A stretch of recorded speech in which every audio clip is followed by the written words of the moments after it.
abri-las na carta de Paulo aos Romanos, no capítulo 7.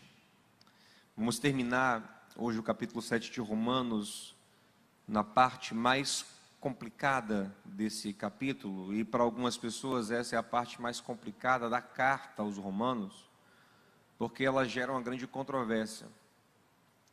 Estaria Paulo aqui falando de um cristão? Estaria Paulo falando de um não cristão? São versículos famosos, nós os conhecemos, nós cantamos eles aqui. Nós cantamos aqui. Romanos 7, agorinha pouco. Você vai reconhecer os versículos quando você lê. A partir do versículo 14. Diz assim: porque nós sabemos que a lei é espiritual, mas eu sou carnal, vendido sob o pecado. Porque o que eu faço, não permito, pois o que eu quero, isso eu não faço, mas o que odeio, isso eu faço. E se eu faço o que eu não quero, eu consinto que a lei é boa. Então agora já não sou eu que faço isto, mas o pecado que habita em mim. Porque eu sei que em mim, isto é, na minha carne, não habita coisas boas. Pois o querer está sempre presente em mim, mas o executar o bem eu não encontro. Porque o bem que eu quero fazer não faço, mas o mal que não quero fazer, esse eu faço. Ora, se eu faço o que eu não quero, já não sou eu quem o faz, mas o pecado que habita em mim. Eu acho então esta lei, que quando quero fazer o bem, o mal está presente comigo. Pois eu tenho prazer na lei de Deus segundo o homem interior, mas eu vejo outra lei nos meus membros, guerreando contra a lei da minha mente, e me trazendo cativo debaixo da lei do pecado que está nos meus membros. Ó miserável homem que sou, quem me livrará do corpo desta morte? Eu agradeço a Deus, por meio de Jesus Cristo, nosso Senhor.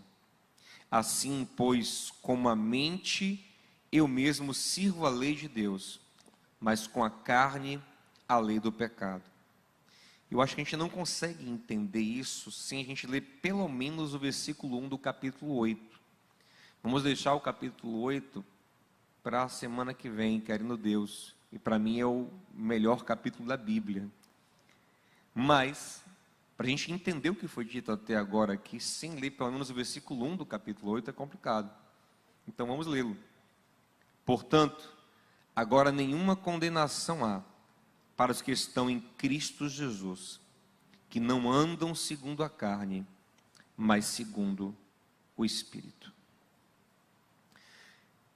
Meus amados, há uma discussão grande entre os teólogos se Paulo aqui está falando da pessoa não convertida, não regenerada, ou da pessoa já regenerada pelo Espírito Santo. Porque ele está falando aqui de alguém que está perdendo para o pecado, que quer fazer o bem e não consegue, que está vivendo ainda sob o jugo do pecado.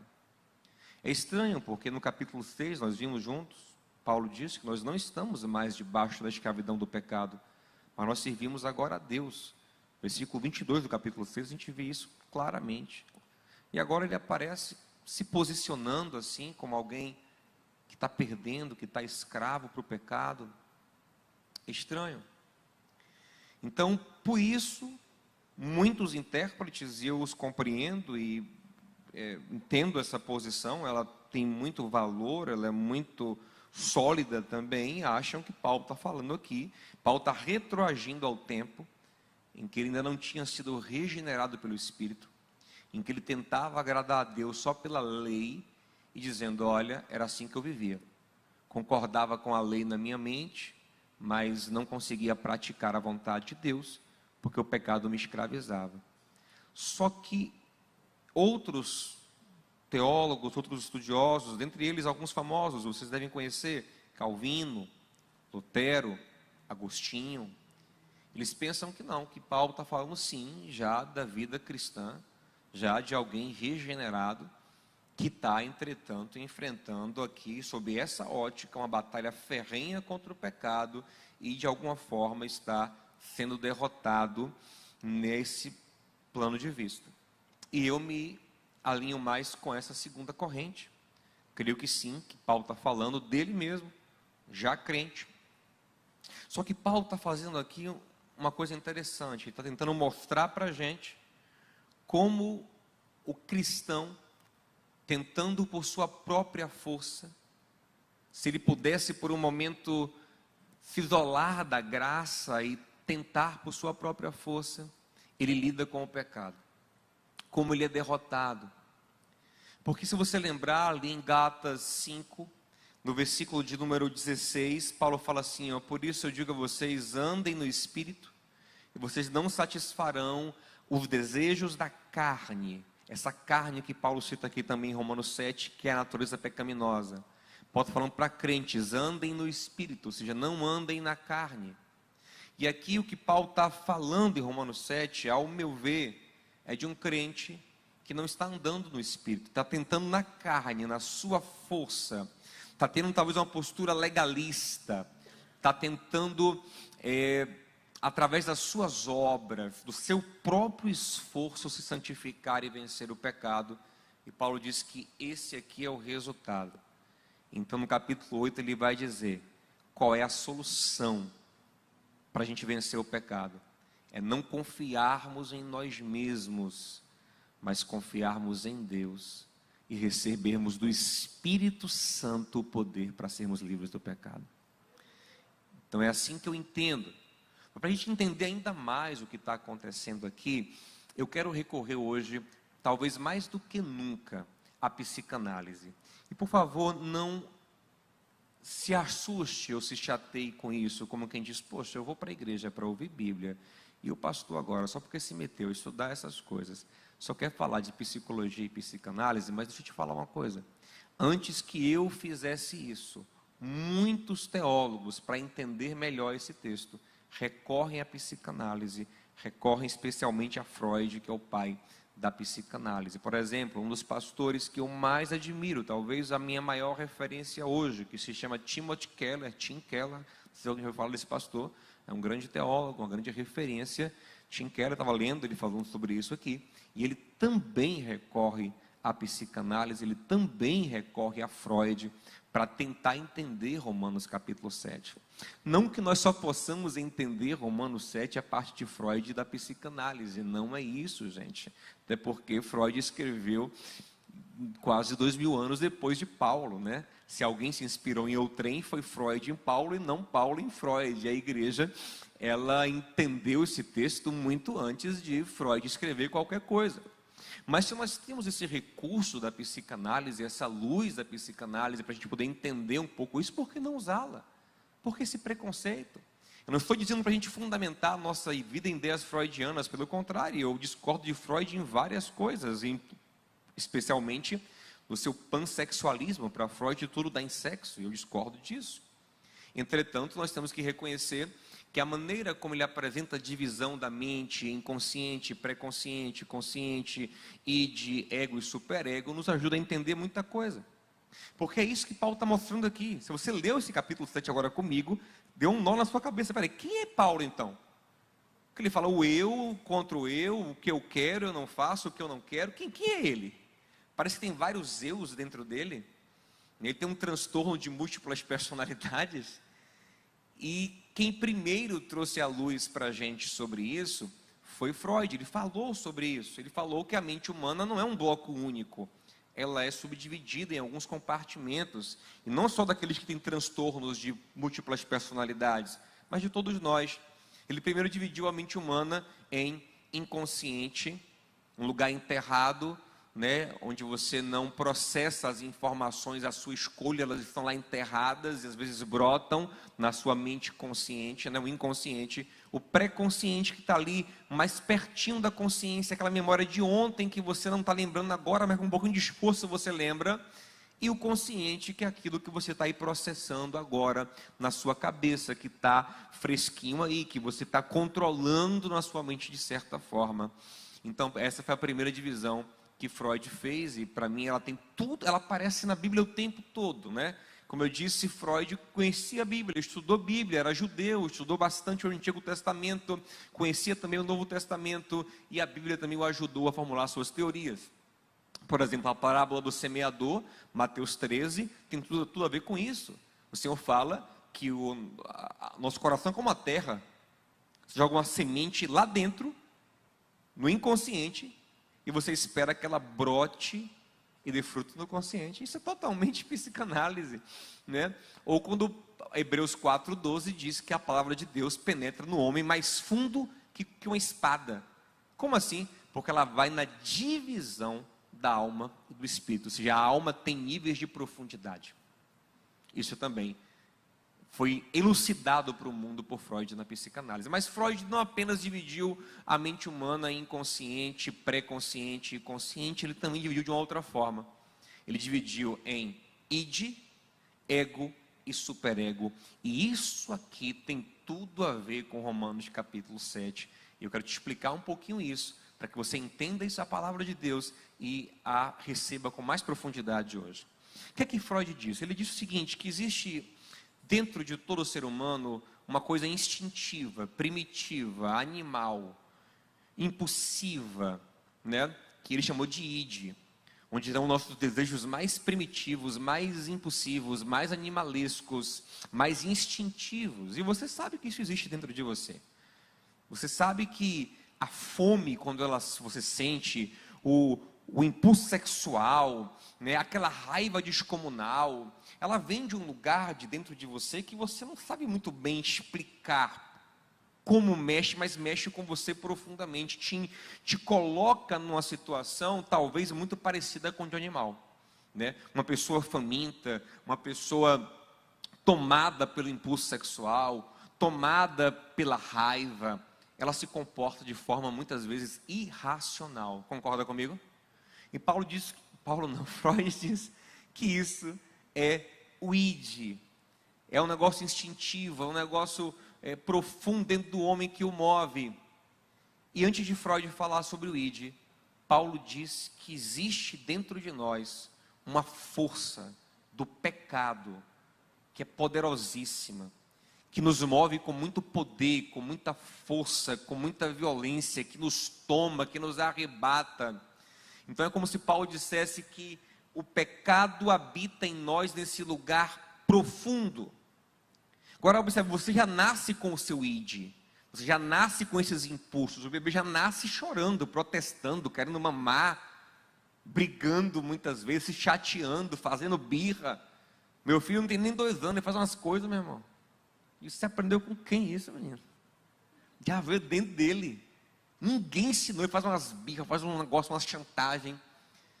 Minha filha estava no carro ontem, minha filha brincava com ele, e aí quando minha filha mais velha parava de brincar com ele, o miserável, por que pastor miserável? Chama miserável. Paulo fala que é o miserável homem que sou, quem me libertará? Todos nós somos miseráveis.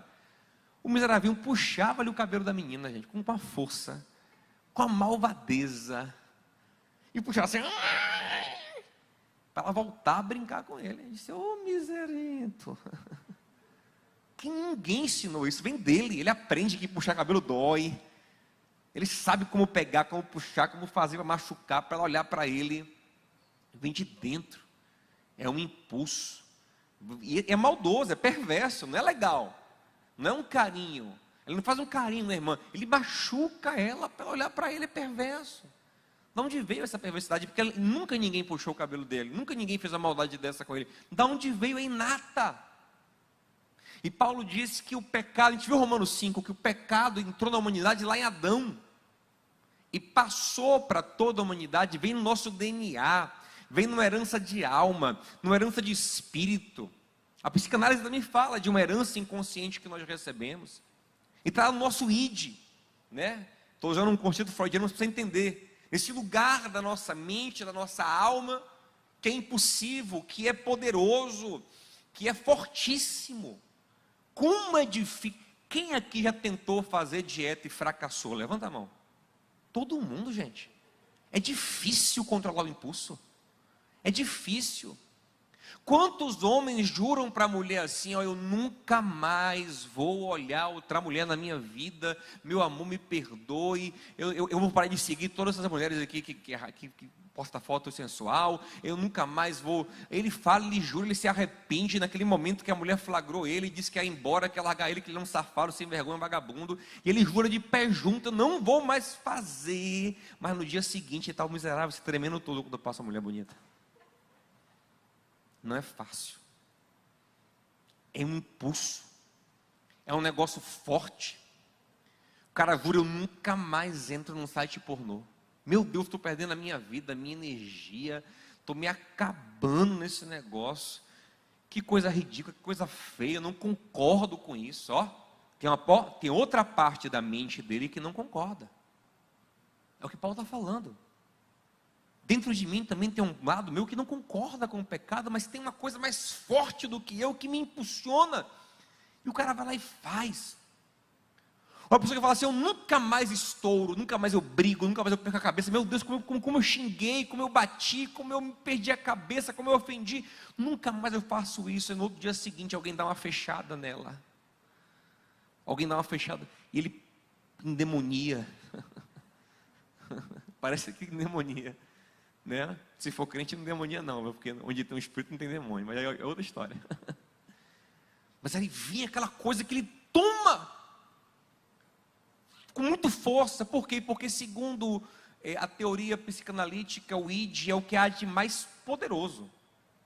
Ele é muito forte, porque ele é a matéria-prima de todo o seu ser, a sua natureza, é o que é inato. E Paulo está falando o seguinte: por mais que eu tenha outras partes em minha mente que não concorde com os impulsos do pecado, não são capazes de vencê-lo, porque o impulso do pecado, o id, ele é poderosíssimo. É o que Paulo está falando. Eu estou usando aqui Freud para clarear a ideia. Mas pastor, que outras partes são essas que não concordam com o id? Primeiro vem o ego. E não é que o ego não concorde com o id. O ego seria o ego que vem do latim eu, seria o eu de verdade, né? Em tese seria o eu mais central. Por isso que quando a gente fala assim de egoísmo, alguém que é autocentrado é um egoísta, é um egocêntrico. Alguém centrado no seu próprio eu, não é verdade? É o ego. O ego seria a maturação da personalidade, do ser, da mente, que considera os impulsos do id, as vontades de prazer, de satisfação primária, mas que já balanceia com a realidade. O ego já diz assim: poxa, eu quero comer doce, mas se eu comer doce demais, eu também vou engordar. Então eu vou comer o doce só que eu quero comer, não vou comer o doce todo, vou comer assim menos. Então o ego vai ponderando, ele vai maturando as coisas. E Paulo fala ainda de um terceiro elemento na mente, a terceira parte da mente, que seria o superego. O que é super é o que está sobre, o que se impõe, o que é maior do que o ego. E o superego seriam nossos valores. Seria construído em nossa mente a partir daquilo que a gente aprende de certo, de errado, com outras pessoas, com a sociedade, com os pais, com a religião. Então o superego fica ali dizendo: opa, ego, isso é certo, isso é errado, isso é bom, isso é ruim. O id fica do outro lado dizendo: eu quero me satisfazer. O superego fica: é certo, é bom, isso é bom, isso é errado, isso é bom, isso é correto. E o ego ficaria no meio. Ora dizendo: não, eu vou liberar para o id agora, porque o id está querendo um desejo. Não, eu vou atender aqui o meu superego, que são os meus valores. É como se fosse, só para entender assim, de maneira bem primária. Lembra aquele desenhozinho que você tem uma pessoa, aí tem um anjinho do bem e um anjinho do mal, cada um falando no ouvido? É como se fosse isso: o seu id puxando para os desejos, para os impulsos, o seu superego, que são os seus valores, que nem sempre estão certos, puxando para aquilo que é valor, que é princípio, que é regra moral, e você, no centro da decisão, que é o ego, tentando saber: eu como mais ou será que seria feio eu comer mais agora? Sabe, você fica decidindo no ego. E Paulo está falando isso aqui, gente, de outra forma. Porque ele fala: tem uma força, ele fala aqui, ó, tem uma força em mim, que é o pecado, que me puxa para o mal. Tem a lei, e o que é a lei? O superego. Tem a lei que é boa, que me puxa para o bem. Eu concordo com a lei, ou seja, o meu ego, concorda com o meu superego, concorda com a lei que é boa, mas no fim das contas o meu ego se rende ao meu id, aos meus impulsos. Deu para compreender? Amém, gente? É exatamente isso que Paulo está falando aqui. O meu ego, o meu eu, concorda com o superego, concorda com a lei, com os princípios de Deus, que são bons. Mas na hora H, ele não consegue colocar em prática, porque vem o id com toda a força, vem a fome, vem o desejo, vem a ira, vem a cobiça, vem o impulso sexual, com toda a força e arrebenta comigo, e não tem valor certo, na hora eu não penso em valor nenhum. Como até brinquei, que tem gente que é tão cara de pau que fala assim, Senhor, nem mande a tentação, porque o Senhor sabe que eu vou pecar. Ou seja, eu concordo contigo, Senhor, mas eu não aguento. Se vier na minha frente, eu peco mesmo, eu caio mesmo, eu faço mal mesmo, eu não tenho nenhum controle, eu não tenho nenhum domínio próprio. Eu até concordo, eu até quero, até acho legal, eu acho lindo. A gente tem homens infiéis que acham lindo uma família de homem fiel. Tem pessoas que roubam, que acham linda a pessoa honesta. Sabia disso? Ele acha lindo ser honesto, mas ele não consegue. Tem fofoqueiro que acha linda a pessoa que guarda a língua, só que ele não consegue. É tão legal você não fala mal de ninguém, né? Tem gente que fala isso para mim. Porque graças a Deus essa área da minha vida é mais tratada. É muito difícil eu falar mal de alguém. A gente fala assim, rapaz, eu admiro você, viu? Você não fala mal de ninguém. Você admira, né? Só não consegue fazer, né? Seu linguão. Ou seja, dentro dele, ele concorda com as coisas boas, mas ele não consegue vencer os impulsos. Ele não consegue fazer o que é bom. Há uma força maior do que ele. É o que Paulo está falando. O que Paulo está falando, gente, para ser bem prático, e eu não vou demorar muito, porque se eu for entrar aqui no outro aspecto, a gente vai se perder um pouco. Eu quero ficar nessa ideia aqui. Paulo falando o seguinte, olha, se você tentar vencer só a partir das regras e valores que você recebeu, você vai perder, porque tem uma força dentro de você que é maior do que os seus valores. E isso é punk, gente. Isso aí contraria um monte de teoria psicológica, sociológica. Porque muitas pessoas acreditam que dependendo da educação que a pessoa recebe, a pessoa é boa ou má. Dependendo do meio e do ambiente, a pessoa vai ser boa ou má. E eu acredito sim que o ambiente pesa, a educação pesa, os valores pesam muito. Quanto mais você tem um superego forte, lógico, mais ele vai pesar na balança contra os impulsos do seu id, os impulsos ruins, porque nem todos os impulsos são ruins, mas contra os impulsos ruins, os que estão carnalmente contaminados. Sim, eu concordo, lógico, a educação pesa, o ambiente pesa, mas não pesa o suficiente para que você seja totalmente livre do pecado. Por isso tem pessoas que são perfeitas, exceto por uma área da vida. Conheceu alguém assim? Pessoa perfeita. Ela não mente, ela não rouba, ela não trai, ela não faz nada. Mas não bote uma cerveja na frente dela não, que ela vai beber até amanhã de manhã. Pessoa perfeita, mas não é leve para um bingo não. Porque do bingo ele vai jogar poker, ele vai apostar a casa da família. Pessoa maravilhosa, ela é exemplar, ela não é capaz de tomar um centavo de ninguém. Mas em casa, se a mulher falar, ai, ele quer espancar a esposa. Na rua, todo mundo conhece ele como a pessoa mais honesta do mundo. Mas quando chega em casa, é descontrolado. Pessoa é ética, é moral, sabe? É uma pessoa correta, mas sexualmente é uma depravação terrível. Nas outras áreas é maravilhosa. O que isso mostra? que não é apenas valores, existem coisas em nós que são muito profundas e poderosas, às vezes são inconscientes, a gente não tem controle sobre isso. Às vezes vem de gerações passadas. Já contei para vocês aqui que eu conheci meu pai biológico já adulto, e eu tomei um susto, porque no dia que eu olhei aquele homem pela primeira vez, eu disse, meu Deus, como tem coisas dele em mim, ele nunca me influenciou, eu nunca tive contato, ele nunca me criou, como é que tem tanto dele em mim? Como tinha pensamentos, estruturas de pensamento, de ideia, de sentimento dele em mim, se ele nunca me ensinou nada.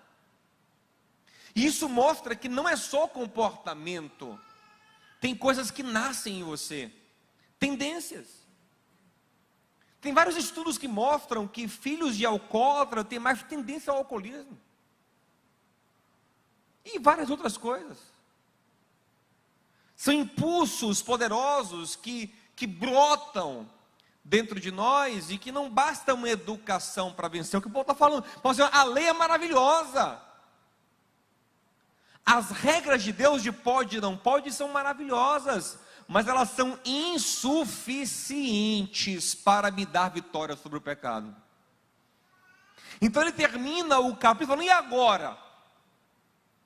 Se eu não tenho em mim mesmo o que é necessário para me vencer e me dominar, o que eu posso fazer? Ó miserável homem que sou, quem me libertará de mim mesmo? Presta atenção. Se não basta me educar, ler bons livros, andar com pessoas boas, se isso não basta, quem me libertará? Se eu posso pagar para o meu filho a melhor escola, dar a ele a melhor educação, o melhor exemplo, isso não garantirá que ele será uma pessoa livre de vícios, de pecados destruidores, o que eu vou fazer por ele? Aí Paulo vai no capítulo 8 responder para a gente, mas graças a Deus, que nós não estamos entregues nesse triângulo interno de ego e superego só, de carne, da mente, da lei que opera em nós, não, tem um quarto elemento que entra, o quarto homem da fornalha de nosso coração.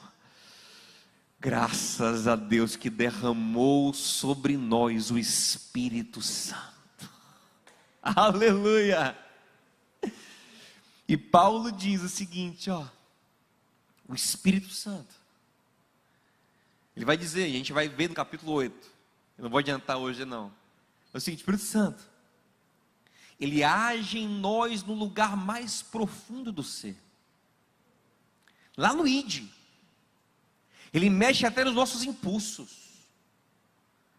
Ele vai nos ajudando a separar, a santificar até as pulsões do nosso coração.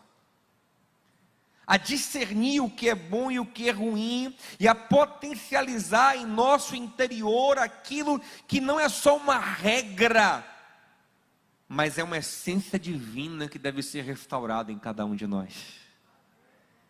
O que o Espírito Santo faz não é simplesmente fortalecer o superego para que ele vença na balança, para que a regra pese mais do que o desejo, não. Ele liberta em nosso interior o desejo que nós tínhamos antes do pecado, de agradar a Deus. De forma que a minha relação com Deus não é uma questão apenas de ser convencido de uma regra e ter poder para cumprir uma regra. Não, a minha relação com Deus parte de uma testificação interior, de uma transformação por dentro, que me dá prazer de servir a Deus. Mas o prazer não vem do id. Então Paulo está falando que Deus vai lá no nosso homem interior. E é por isso que ele está falando também em Romanos 7, que no homem interior eu tenho prazer nas coisas de Deus.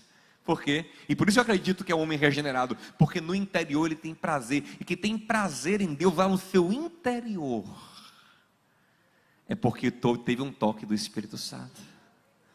Sabe, eu não canto porque eu tenho que cantar, eu tenho um prazer em adorar ao Senhor.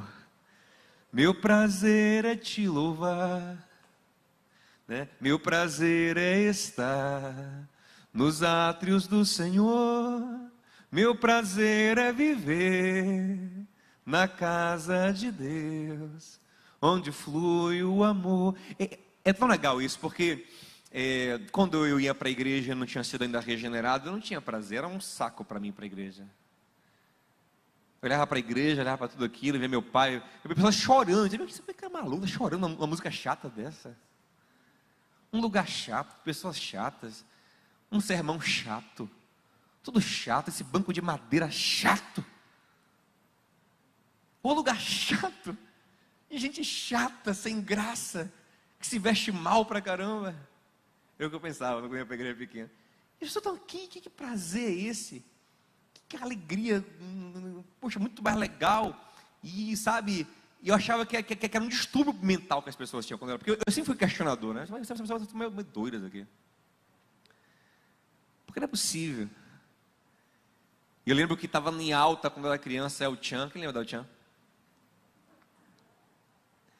Eu lembro que tem uma festinha uma vez no meu aniversário, na Pizza Hut. Não sei quem lembra disso, tinha umas festinhas na Pizza Hut ali do Hiper Bom Preço. Era comum fazer aniversário na festinha. Aquela festinha não tinha nada. A festinha era, cada criança ganhava um kit de pizza. Aí tinha uns fliperama para jogar. E vinha um animador, botava um sonzinho com CD e fazia uma festinha. Sempre era assim. E chegou meu aniversário, eu fui lá na Pizza Hut. E aí chegou o animador, botou o sonzinho e começou a botar o tchan. E pegou uma cordinha e vai passando, e passa negão, e passa neguinha. E as crianças brincando, se divertindo. Eu põe. Você lembra disso, sim? E eu estou lá. Falei, cara, isso aqui é felicidade. Isso aqui é felicidade. Não é aquelas cantigas chatas de igreja. Então, quando eu estou ali na felicidade, meu pai se levanta, vai até o tocador, aperta aquele quadrado, né, que parava, não sei nem como é, stop, sei lá como é que é. Olha para o animador e fala, meu filho é crente. Na festa dele não tem isso. Eu disse a ele, eu não. Você. Mas não teve jeito, ele é maior que eu até hoje é. E ele ganhou. Pensa numa infelicidade. Isso foi um sábado. No outro dia era domingo. Ele fala, acorda para ir para a igreja. Eu disse, quase que avancei em cima dele. Eu não entendi. Eu fui para a igreja naquele domingo, mais do que eu não disse, meu Deus, meu pai é louco. Tão legal, lá ele desligou o som. E aqui essa hosana, que hosana que nunca desce das alturas. Que música de doido. Que coisa louca. Até que um dia, meu irmão, eu não sei nem explicar como, mas de repente, algo mexeu com o meu coração. Eu comecei a ler a Bíblia e fazia um sentido como nada nunca tinha feito antes. Comecei a me sentir amado como nunca antes. E eu virei um dos malucos que chorava no culto e que cantava coisas como meu prazer é estar nos átrios, que é o de átrio? Nos átrios do Senhor, meu prazer é viver na casa de Deus, onde flui o louvor. E eu tinha prazer mesmo, gostava, cadê o culto, do culto? E eu vi louvor em casa, não era só por obrigação, porque eu me convenci que isso é bom, não, havia um prazer. E é isso que Paulo diz que acontece conosco. Não é que o Espírito Santo chega, reforça o ego e empurra o id, o desejo para vai-se embora. Crente não tem mais desejo, não tem sim, mas até o desejo é diferente agora. Existem novos desejos, existem também desejos ruins ainda que são dominados pelo Espírito. Existem novos desejos, novos prazeres, tem alegria em dar, tem alegria em amar, alegria em servir, alegria em fazer o bem, alegria em fazer o que é certo. Prazer, novos prazeres, uma nova natureza, um novo eu, Já tinha 3 eu dentro de mim. Poxa, já tinha carne, já tinha a minha mente, já tinha lei, tudo brigando dentro de mim. Aí vem um quarto, assim, vem um quarto que é o novo homem, para dominar todo mundo, para liderar todo mundo. Amém? É o homem gerado segundo o Espírito. É o quarto homem da nossa fornalha aqui, que faz com que tudo ganhe brilho em nossa vida. Vamos ficar em pé em nome de Jesus. E aí semana que vem, querendo Deus, a gente vai entrar no capítulo 8. A gente vai explicar mais como é que funciona essa dinâmica interna do novo homem, da vitória que ele tem sobre o pecado, de como ela se opera, de como a gente tem prazer nas coisas de Deus, das testificações do Espírito no nosso coração, de tudo que vai acontecendo em nós a partir da compreensão desse amor. Então, hoje precisa ficar claro no seu coração que não adianta você se esforçar sem se encher do Espírito Santo. Você entende? Uma vez um homem chamado Nicodemos, que era muito inteligente, procurou Jesus em João capítulo 3, e falou: Jesus, eu estou convencido de que o Senhor é especial, porque ninguém pode fazer o que o Senhor faz se Deus não for com ele. O que eu faço aí para poder caminhar contigo e entrar nesse reino que o Senhor fala, viver essas coisas? E Nicodemos achou que era tipo assim, aprender mais uma regra, e a partir dessa regra ele conseguiria dar esse pulo para esse lugar especial do qual Jesus falava. E o Senhor falou assim: Nicodemos, não adianta. Se você não nascer de novo, se você não nascer da água e do Espírito, você não pode entrar no reino de Deus. Porque o reino de Deus, como Paulo vai dizer para a gente em Romanos 14, 17, ele é paz, ele é justiça e alegria no Espírito Santo. É uma coisa do Espírito que te muda, que te transforma. Quando Samuel ungiu Saul, ele falou assim: ó, Saul, você vai caminhar aqui, quando chegar ali na frente, você vai encontrar uns profetas, e você vai entrar no meio deles, e virá sobre ti o Espírito de Deus, e você será transformado no novo homem. Não é pela sua força, não é por força nem por violência, mas pelo meu Espírito, diz o Senhor. Então o que você tem que fazer? Você tem que pedir ao Senhor para ser cheio do Espírito, e confiar nisso, e se entregar e falar: Senhor, por mim eu não consigo, mas eu vou na tua força. Tudo eu posso naquele que me fortalece. Eu não posso em mim, mas eu posso nele, e ele me empodera. Efésios 3:20, ele é poderoso para fazer infinitamente mais do que pedimos ou pensamos, segundo o poder dele que opera em nós. Irmãos, tem que entender que o Evangelho te chama para uma vida espiritual, amém? Não é apenas uma vida teológica, não é apenas uma vida de regra. O que é bom, o que é ruim, o que é certo, o que é errado. O certo é honrar pai e mãe, então eu vou para fazer isso, né? Para honrar pai e mãe, né, pastor? Pastor, tem certeza que é para honrar minha mãe? A gente fala: você sabe o que minha mãe fez comigo? É para honrar, né, pastor? Rapaz, que difícil, pastor. Não é isso que o Evangelho te propõe. O Evangelho te propõe que pela graça de Deus você consiga perdoar sua mãe, e brote em você um sentimento de misericórdia, de graça, de amor por ela. Sabe? É uma transformação dos seus sentimentos, dos seus desejos. Por isso você vai orar e falar: Senhor, trabalha no meu coração. Senhor, aqui está os meus sentimentos, aqui está o que eu tenho, aqui está o que eu sou. O que eu sou é isso, mas eu quero ver o que o Senhor fará na minha vida. É como Jacó, que Deus falou: quem tu és? Ele falou: eu sou Jacó. E Deus diz: agora eu te faço Israel. Não é só sobre o que você é, mas é sobre o que Deus te faz ser. Nele você pode. Nele você pode controlar os impulsos ruins e liberar todo o impulso divino em você. Você pode amar, você pode perdoar, você pode ser fiel, você pode ser honesto, você pode ser verdadeiro, você pode ser controlado, você pode amar, você pode dar todo o fruto do Espírito. Você crê nisso, meu amado? Você, pastor, você.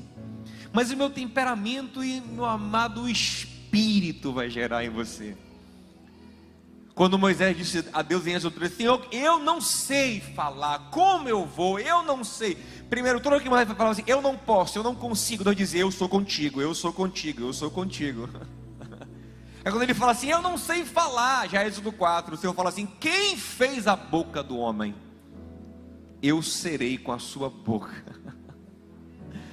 Deus será com cada parte do seu ser. Aleluia, você crê nisso? É a nossa fé que vence. Comece a orar, comece a falar, Senhor, me ajuda. Me ajuda, Senhor, a ter em mim a tua presença, a tua consciência. Comece a orar, comece a pedir ao Senhor isso e a cantar essa canção linda. Em espírito, em verdade. Porque o